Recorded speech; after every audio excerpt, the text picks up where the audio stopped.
Hello and welcome to Talk a Good Game. It's a match preview of West Ham United against Fiorentina in the Europa Conference League final. It's the big one. Gonzo, how are you feeling?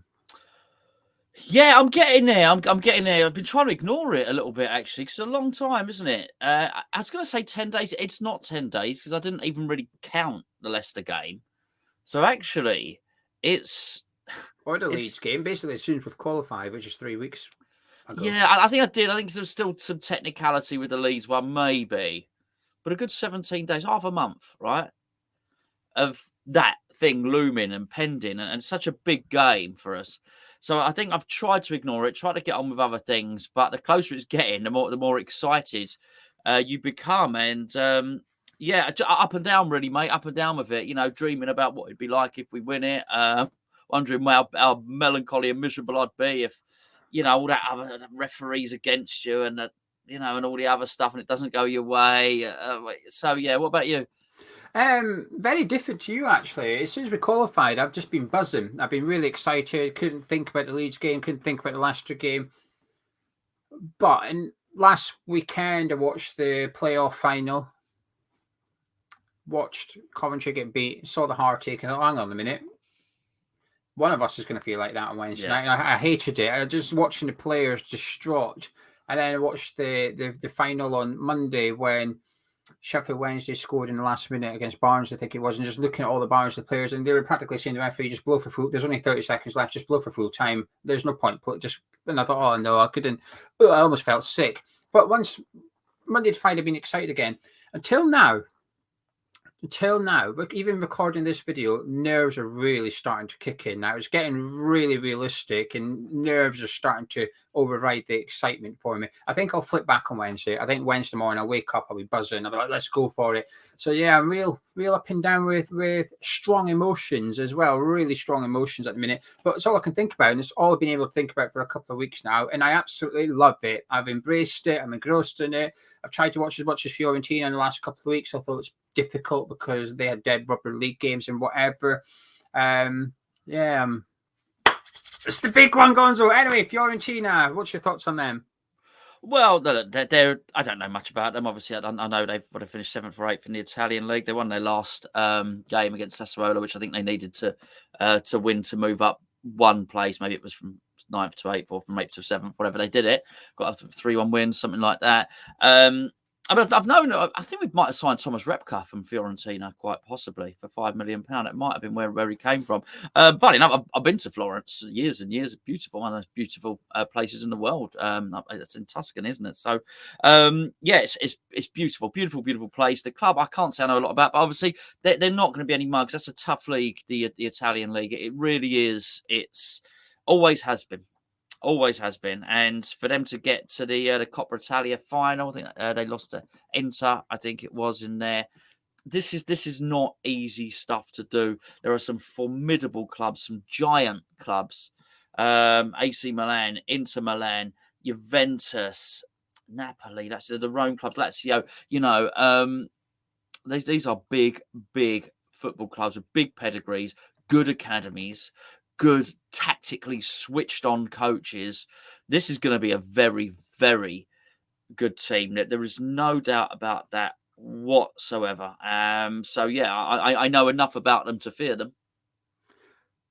I've been a fan of this competition before you even qualify, but I'm going to poo-poo it for the next minute. And the next minute is the only point where I'm going to dismiss this Conference League tournament a little bit. This feels like our first real opponents. So far, it's felt like Conference League opponents up until now, and it feels like this could be a Europa League fixture easily. This could be a Europa League quarter-final or something, these two teams, and it's a step up now. And that's the only thing I can be dismissive of about the Conference League a little bit, where it's been relatively straightforward until now. And now it feels like it's getting a little bit serious. And I guess for the competition, it's not great that you've got to get until the final until you feel yourself coming up against a decent outfit. But us two are two of the favourites for the tournament at the very start, as well as a couple of other teams as well. But we have been two of the favourites before our ball was even kicked in this tournament. Here we are in the final. Speaking of the final, I tried to watch the game against Inter Milan, the Coppa Italia, and it's difficult because it's a one-off. It's a final as well. Can you judge a team on a final? I don't think so. I think there's far too many things you have to take into consideration when it comes to nerves, tactics, etc. There's a lot of things. I think it's easier to judge a team across 5 league games than it is on a one-off event. But from what I've seen, very attacking football, really good going forward, created a lot of chances. I thought they were the better team. But defensively, they just looked like a shambles at times. It looked like every time Inter went forward, they'd get a goal. But at the same time, it looked like when Fiorentina went forward, they'd get a goal as well. It was a highly entertaining game, which is not something I've always associated with Italian football. And that's on me. I don't watch loads of it. But when I do tune in, I almost expect a bit of a boring game when I'm not expecting that attacking football on display. So it was quite refreshing to see it from Fiorentina. But it was also quite worrying to see it from Fiorentina and say, "Oh no, I don't fancy us watching this. I don't fancy this against West Ham."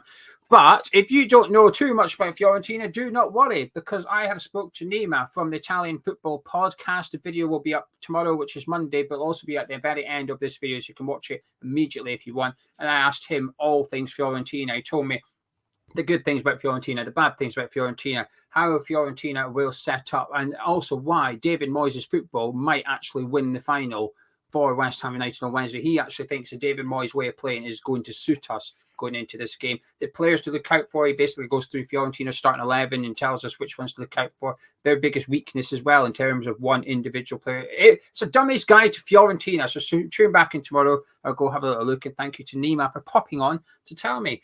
And Gonzo, unlike previous opponents in this competition, plenty of names we've heard of in the Fiorentina team. Is there anyone that stands out to you? Well, Amrabat, I've heard of him. I know him to be a good player. Obviously, everyone's heard of, what's his name, Bonaventura, because he just seems like he's been around forever. I saw him in there, and I'm going to have a little look, and I expect him to be about 40, but he's 30, but it seems like he's been around forever. That's for sure. They've got Cabral, there's a good player. The big one's Jovic, as we know a lot about him, because it was Rebic and Haller and Jovic who were the front three for Frankfurt, not the same. Obviously, and that was before we signed Haller. So he went to Real Madrid, £50 million. Everyone knew that as that sort of attack, that Frankfurt attack disintegrated, didn't it? Didn't really work out for him there, but he is a top quality finisher. So yeah, there's names you will have heard of in Fiorentina's team. And Milenkovic as well, a centre-back that West Ham's been linked with quite a lot.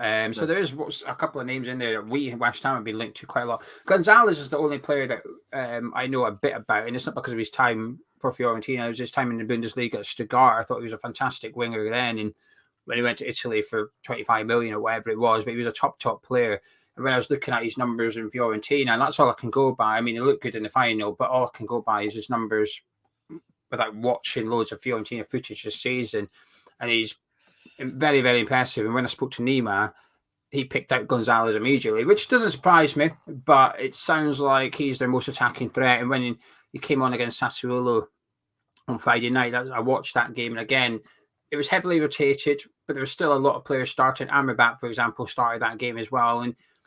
But what I was watching that for wasn't necessarily individuals, it's more how Fiorentina play, because even though they've rotated players out, they're still going to continue to play the same way. You're going to get their ethos, their identity, and how the manager wants them to set up. You're still going to see that. And when Gonzalez came on off the bench, he was the best player in the park immediately. As soon as he got there, I thought, oh no, this is just worrying me, because I don't think we've come up against much players in the Conference League that has that X factor. We haven't really. As good as it got was the striker in Belgium.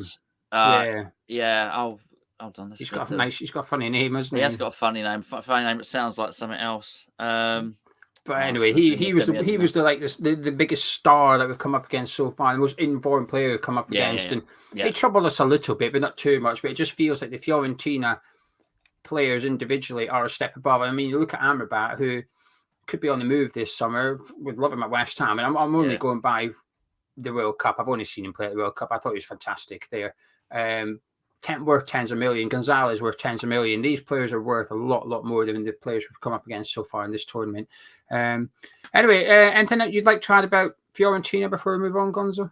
Oh, that's just annoyed me, that bloody player's name. I was trying to look for it now, but I still can't. Everybody's watching us screaming at us. I know that's why I thought I'll find it out before, but no, it's It's gone. What is that? It's annoyed me. Anyway, but yeah, whatever. Let's crack on. Let's not worry about him. Anyway, time to talk about West Ham United, and this is a team that we would like to see. Tomorrow we'll be doing a predicted 11 as well, what we think David Moyes will do. We don't often do it, but it's the final. From now on, this channel, it's all the build-up for all the latest news. The forum channel is there, so if there's any breaking news or big reports, we'll cover it on the forum channel. But on this one, it's just about the Conference League final from now on. Gonzo, who would you like to see start in the sticks for West Ham United? Gift. Allbrand. There you go. Gift. That's his name. Brilliant. Gift Orban. There you go. We did it. I don't want him in the goal. It wasn't Allbrand, but it sounded like Allbrand, the cereal. But I don't want him in goal. Yeah. Who would you like? No, we don't want him in goal. No, he's fast at diving. This is a tough one. I don't know why it's a surprise you asking me. I should have given this lots of thought. I'm going to go with Areola because it seems like the right thing to do. And if they do attack and we're going to rely on our counter-attack, he's the guy. He's the guy to distribute the ball for a faster counter-attack.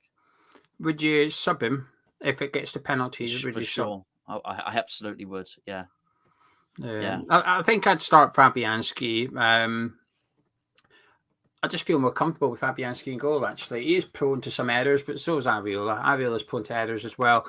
And for some reason, I would like Fabianski in goal if it gets a penalty shootout. But I just don't like the idea of subbing the keeper on for some reason. I really, really don't. I think I prefer him. Is it important that he has a feel of the game and stuff? Probably not. I think the penalty taker, certainly. I think it's different for the guy taking a pen. Yeah. I think he needs to be on the pitch for a decent amount of minutes and has touched the ball a handful of times rather than coming on a minute to go and then taking it. I think that's completely different. But in terms of the goalkeeper, I'm not sure if it's that important. But I think I'd go Fabianski. However, anyone that says Areola, I completely get it. I'm not going to argue with anyone about it. I'm not that passionate. But the back four, this is where it gets interesting because David Moyes has got a couple of big calls to make, but we're not going to be discussing his calls. We're going to be discussing what you want to see, Gonzo. Who would you like across your back four? I'm going to go with Soufal. It was tight. It is tight. One did wonderfully well in both legs of the semi-final, Kara. Wonderfully well, no doubt about that. But it's in Prague. And I want to try and tap into some of that partisan home crowd. Do you know what I mean? We'll get extra tickets anyway because we're West Ham. But Italian fans, just as feisty. Make no mistake about it. So they'll be getting some. So we got that local, the local population there who are going to have quite a few tickets. I mean, quite a few people from Prague there, and because of Soufal and because of Souček and Kretinsky. I want to really sort of harvest that for us to make it more of a West Ham vibe in the ground. So I'd play Soufal, but it's not just that. There's not a lot in it. Soufal just tips it for me. Who are you going for? Soufal as well. Not for the same reasons. I get your logic, but I think he's a better right back. It's time we've got to pick our strongest 11. Not just individually, but also how they work as a unit, how they work as a team. I think Soufal's best right back. Kehrer has played well, but he still had. You can count on one hand how many good games he's had at right back. You probably still need two hands as to how many bad games he's had at right back. The evidence is still weighted against him. However, the form is weighted in his favour. Soufal's shirt wasn't up for grabs. He got injured. He was playing really well. Post World Cup, I would suggest that he's been possibly our most consistent player. He's not played many bad games. He's been pretty solid in most games. There were some really good performances thrown in as well. He got injured. It was unfortunate. Kerr's come in, done a job. But for me, it's the equivalent of if Bowen got injured or Rice got injured, someone comes in, they play well, that's good, but I'm sorry, but Rice and Bowen still come back in. Their places weren't really there to be won. And it's a completely different thing if Creswell got injured, Emerson came in and played well. Creswell's shirt probably is up for grabs. That spot's not really locked down by Aaron Creswell. He's just the better option at the time. So I think it's different. I think Soufal, no, he goes in for me. I think he's the best option, and that's what I'm going for. So Soufal, centre-backs will pick the same two, so do the honours. Yeah, well, obviously Kurt Zouma and Naifa Gerd at left centre-back, which is obviously important. And Zouma playing at right centre-back is equally important. He's superb there. Can I ask, was there a temptation to go for Ogbonna?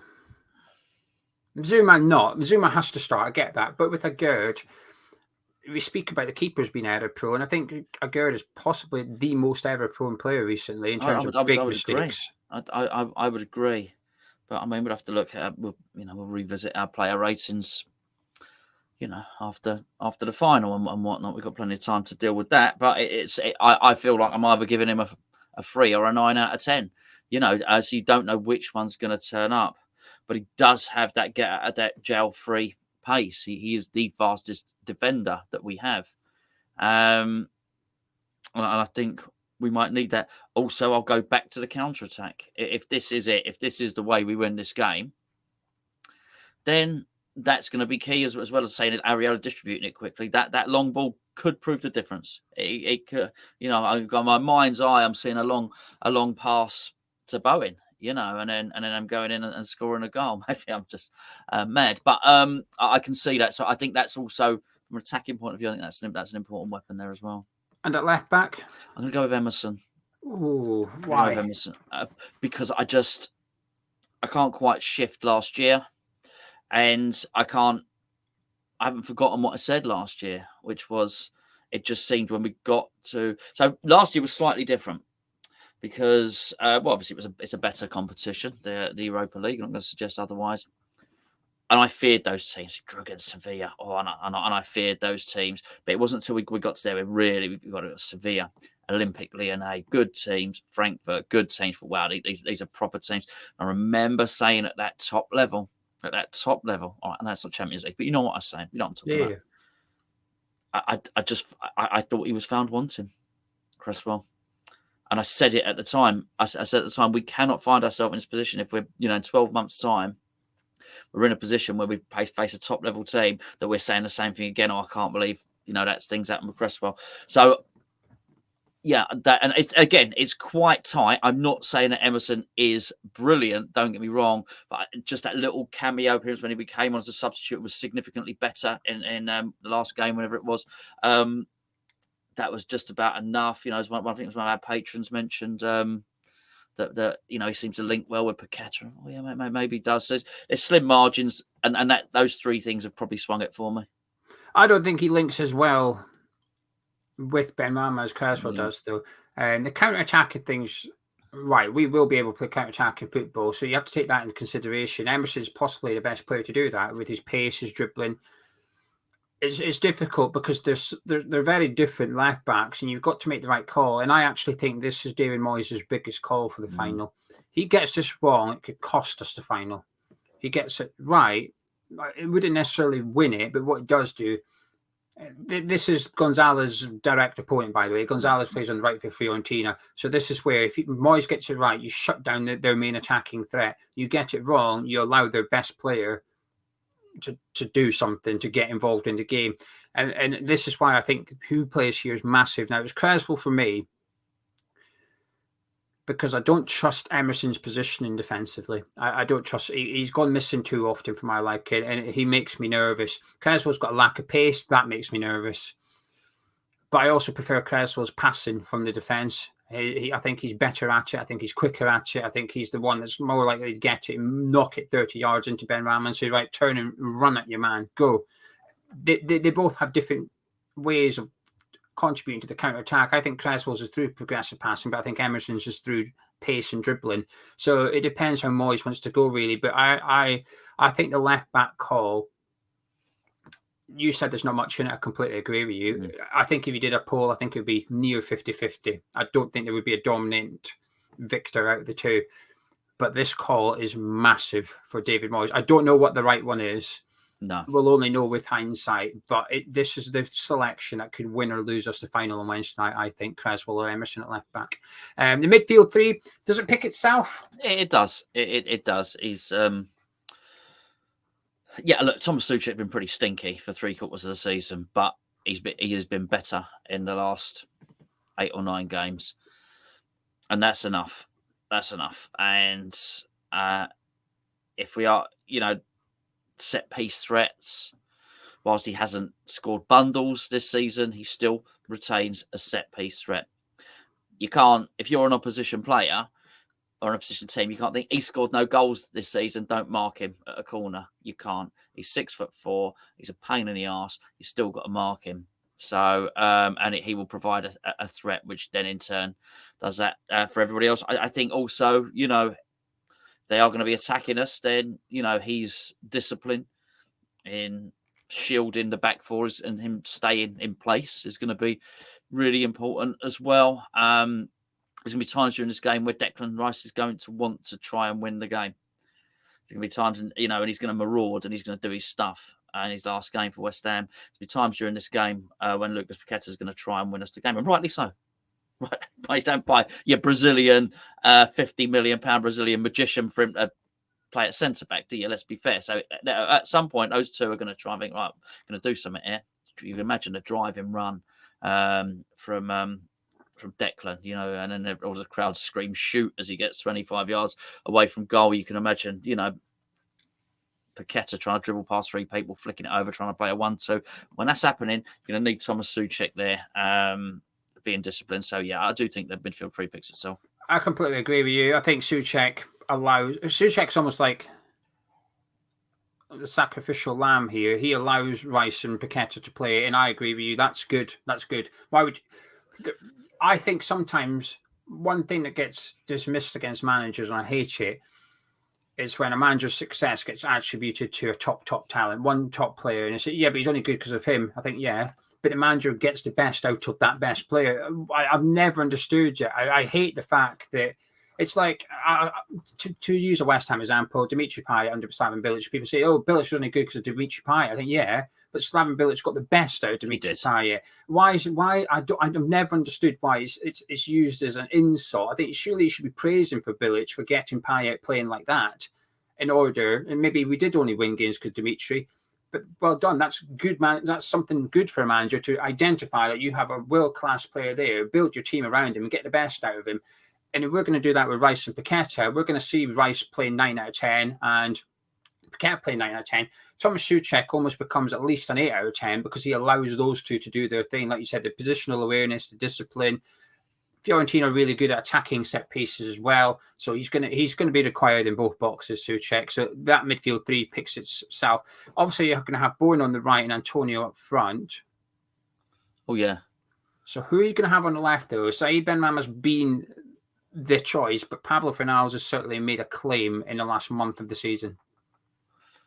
I'm going to play Fornals, which goes against everything I've just said before about the counter-attack in terms of pace. But what he does do is give you two reasons. Number one, he's in better form than Benrahma. Right now, he's in better form.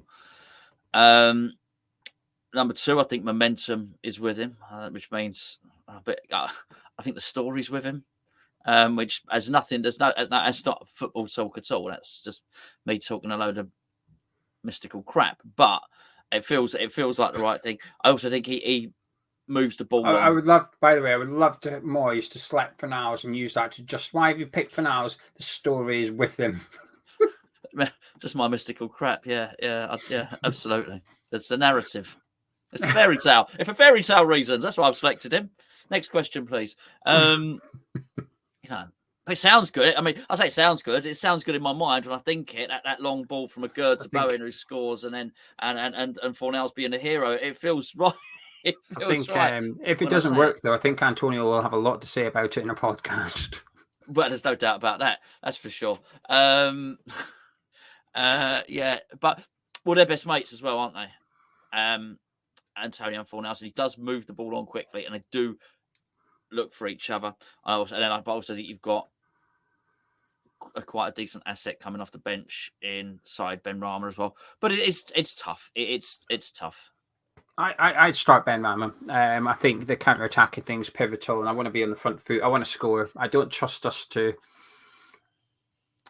If we go a goal down, I'm not sure we'll go on to lift the trophy. I think we need to scoring first is pivotal in this game. I fancy us to grind out a 1-0 win perhaps, but if we're a goal down to unlock a defence or anything, I'm just not sure we've got it in us, to be honest with you. Benrahma on the bench would give us that player to bring on, but I don't want to get to that situation. The only other argument for keeping Benrahma on the bench is if it does go to penalties, you need him on the pitch. Benrahma has to be on the pitch, and if you start him, you've then got to accept he's going to play 120 minutes. We cannot take him off. It's just like Lanzini must be on the pitch 10 minutes to go in extra time. Lanzini's got to come on. You have those two are the two absolute musts for taking penalty, and Paqueta's your third one. That's your 3 100%ers. You can argue about the rest, Rice, Bowen, Creswell, whoever. You can argue about the rest, but those 3 are the 3 that 100% have to be on the pitch. Now, we can't really plan backwards, which is, let's plan the penalty takers and go from there. But there has to be an element of planning in there. And the last thing I want to see is it gets to a penalty situation and either Areola's in goal for it and or Benrahma and Paqueta are no longer on the pitch. I would be a bit like, oh no, this is bad.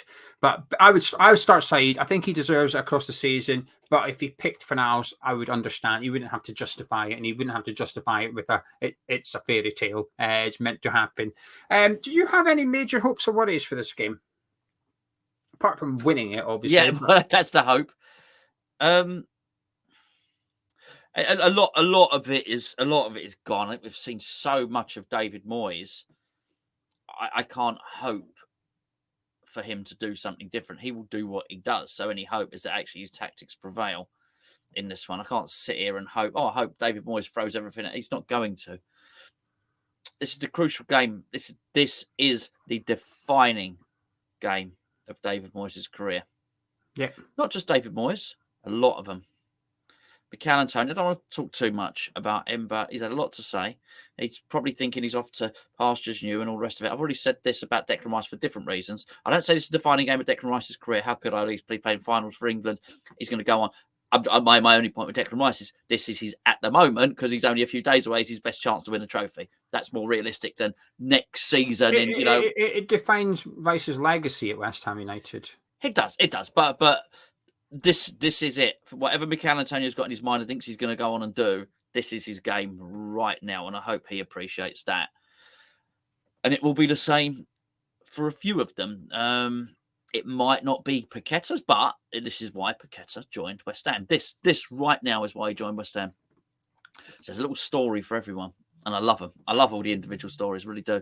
So my hope is that each player is appreciates those things, of those examples I've given. I hope every single player appreciates their story and the significance of the game to their own career. And I'm sure they do. I'm sure most of them do. I just hope that sort of plays out and allows them to express themselves in the way they should. Now, I don't mean everyone goes, gung-ho. Kurt Zuma expressing himself is very different to Paqueta expressing himself. With him, he's going to be headers and interceptions and right on it and all that stuff. My hope is everybody plays 8 out of 10 at least. Forget that, we win the game. One of my biggest worries is like game management. The Fiorentina manager's already started it, telling the press that they're going to kick us, they're going to foul us. And when David Moyes got asked about it, he dismissed it. And I think it was the right answer. Just say, well, it's up to the referee to sort that out a little bit. But I hope we've got a bit of a plan. Alkmaar showed us we can be a little bit naive. We can be a little bit inexperienced in European football, if you like. We're good at it. The tactics suit us. But when we played Alkmaar at the London Stadium, there was only one team that knew how to play the referee, and it wasn't us. We did the complete opposite. Antonio was still throwing himself around on the hour mark, despite 55 minutes of evidence that he's not giving them anything. He continued to do the same thing. He kept throwing himself down for free kicks. They were time wasting from the first minute, and they kept on doing it. And I just hope we're a little bit wiser. We're a little bit more switched on. And when the Fiorentina manager is saying they're going to foul us, I hope we've got a little bit of a plan for that. After the first two, I want to see Declan Rice going up to the referee saying, mate, come on, that's twice now they've done that. Because it'll be Paqueta that's getting kicked to ribbons and Bowen and Benrahma and whatever.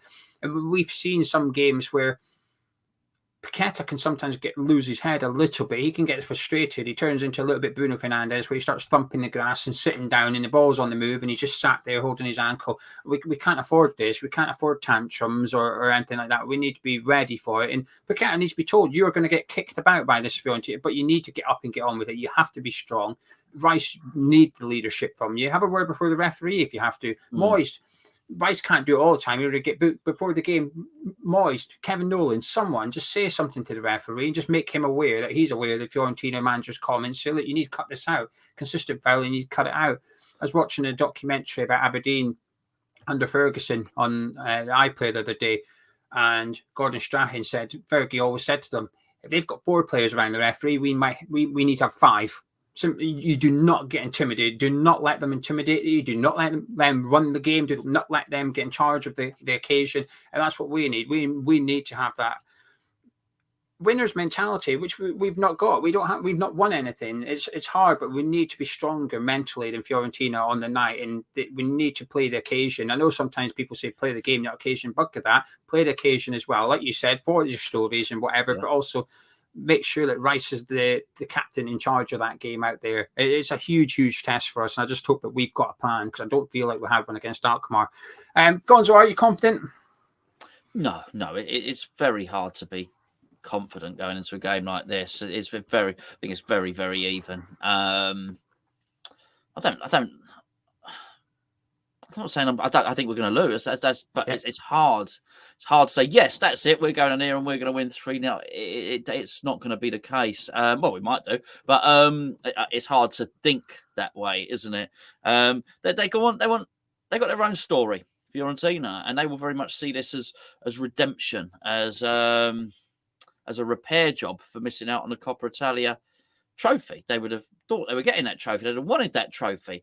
Going into that, they'd have thought, right, we're in for a couple of things now. We can finish this. This is what they would have been thinking. We can finish this season with 2 trophies. Well, not anymore. They can't. So they're going to be looking at this one, thinking, right, okay, this is, even though we're not into Milan, this is payback time. This is us. This is our reward.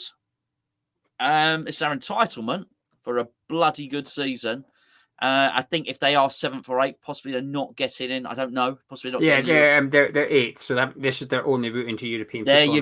There you go. And, there it is. Literally, the winner takes it all. They take the money, they take the prestige, they take the silverware, and they take European football next season. So it's very hard, knowing all of that, to be confident ahead of this. Go watch the video with Nima. He explains why this is important for Fiorentina. It's a huge game for Fiorentina, not just the European football. Long story short, he goes into more detail. The owners don't get on with the fans, and this trophy would smooth things out a little bit. Should they not win it, the tension will remain. And also the manager essentially is looking at a bigger job in Italian football, but he needs to win a trophy in order to get that, because there's a lot of skepticism about whether he can do it. And whether he can do it in finals. So far, he showed that he can't do it in finals. So this is the one that he needs to sort of say, look, I can do it. I am good enough to go to a Juventus or a Napoli or whatever. Oh, that's good. That's good. There's a lot of stuff. That's extra pressure. That's good. Yeah, there's a lot of pressure on Fiorentina going into this one. Go listen to Nima. He explains everything perfectly.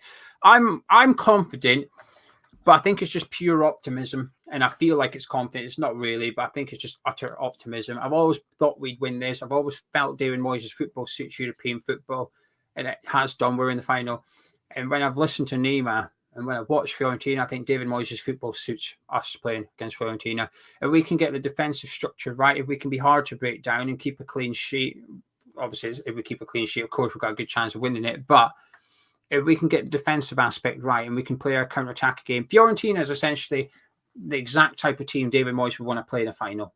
They're going to come at us and they're going to leave gaps and say, here we go, we're going to come at you, we're going to play high tempo, we're going to leave spaces behind us. That's, if David Moyes could pick a team, a style to play against, it would surely be that. His worst nightmare, Moyes' worst nightmare, is to play against a defensive side that sits in parts of the bus and says, what you got? Because usually our answer is nothing. We don't really have anything about us. So that space for Paqueta, Bo and Benrahma to play, there's going to be a lot of one-on-one opportunities for our attackers on Wednesday night. It does put pressure on the defence. It will put pressure on Rice and Souček. It's interesting. This game is a bloody game of chess. This is on Wednesday, where it's 2 complete opposite styles of play, which benefits both teams. It'll benefit Fiorentina to play David Moyes, and it's going to benefit David Moyes to play Fiorentina. And there's not going to be much in it whatsoever. But I still feel confident. I feel like just something about it. Just, sometimes in football, it feels like destiny. I don't believe in fate and stuff like that, but there's just things that sometimes it just happens at the right time. And I've just got that feeling about it, that when we played Sevilla at home at the London Stadium, we were winning that. There was nothing they could do. We were 1-0 down after the first leg. All the West Ham fans were turning up that night going, we're winning this. I don't know how, I don't know who's scoring, don't know what the scores are going to be, but we're going through. And we did. It just felt like destiny. And I've just got that feeling about this game that we're just winning it. I don't know who or what or how, but we're going to win it, which is dangerous because if we don't, it's going to hurt twice as bad. Yeah. But anyway, Gonzo, can I get your score prediction? Just quickly, a score prediction. Just quickly. 2-1 West Ham. 1-0 West Ham for me. And now can I get your final words, please? Look, I've got to touch on Lionel Scaloni-itis at the moment, which is the whole fortune's always hiding stuff going on, so I do worry that there is just eternal heartbreak in being a West Ham fan. That concerns me slightly. But I think I'm quite opposite to you. I see us going behind and then coming back to win. Us, going behind, getting a rocket up our arse, and then if I can say that, well, I just did it too late. And just going for it. And I can picture it. I pictured it many times. And I think my problem is, I spent so much time picturing us winning, I then started to picture us lose. I've had it in my mind. I know it. We're going out. We're going to have a great time at Hackney Wick, at the fan event. We're going to have a great time, and I watch us win. And I wake up in the morning with a hangover, and I go home and I watch the game again on my sofa in my lounge. I'm, unable to quite believe what I've just seen after waiting all these years, and that's what I've had in my mind for quite some time. Obviously, my son won't be with us for the thing, and he's come over and watch it. My son again, and I don't know. That feels like what should happen, but there'll be a Fiorentina fan somewhere thinking he's going to do exactly the same thing. This game will make a hero. Someone leaves this game a hero. Just hope it's a West Ham United player. And for years I was hoping we'd win a trophy for Mark Noble, and there's something poetic, unfortunately, for Mark, that 12 months after he retires, we go win a European trophy. He's been at West Ham his whole career. We win nothing. This season after he retires, we go win the Conference League. And I think it would be the perfect ending for Declan Rice as well. Maybe that is the destiny that I'm talking about, that he leaves a winner. He wins his first ever trophy in his career at West Ham, and he can go out on a high. David Moyes, if he wants to, he can go out on high, whatever. I'm really nervous for this. There's a lot riding on it. And it's not the trophy is the big one, but it's also the repercussions of it, which is European football. I've loved last season and this season playing European football. I want it next season. I will miss European football. I really want the Europa League next year. And I just hope that if we do win it, it gives everyone at the club a taste of silverware, a taste of being a winner. And I just hope that next year when the Carabao Cup comes around, we think, actually, we're not going to bin this off. We want that. We want that again. We want that event. We want that winners' medal again. The FA Cup comes around. We just take it a little bit more serious than perhaps we've done in the past. If we do win it, we're in Europa League. It's like, right, let's go all out and get that. And actually, maybe not the relegation part, but the club says, well, actually, it's okay to finish 12th and win a trophy. It's okay to sacrifice some points throughout the season in order to win a silverware, because sometimes I feel like the club have always done the opposite, which is let's focus on the Premier League and bin off the competitions. And I just hope winning this would actually show the club, actually, we're not arsed about finishing 14th. We can take that if we win a trophy. That's what we would prefer. Yeah. Someone's leaving a hero on Wednesday night, and I think it'll be someone in claret and blue. I don't know who it is. Like you said, someone's story is going to get written. And I can't wait for it. Shall we leave it there, my friend? Yeah, mate. Still got a few days. A lot of talking to be done between now and then.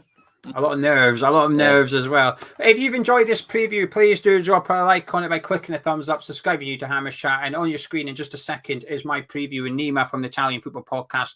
Keep getting in the mood. This is the build up to Prague. Go listen to it. It'll make you a bit nervous about Fiorentina. I promise you, there's some good bits in there, but there are bits of worry as well. But go check it out. And myself and Gonzo, catch you in a bit.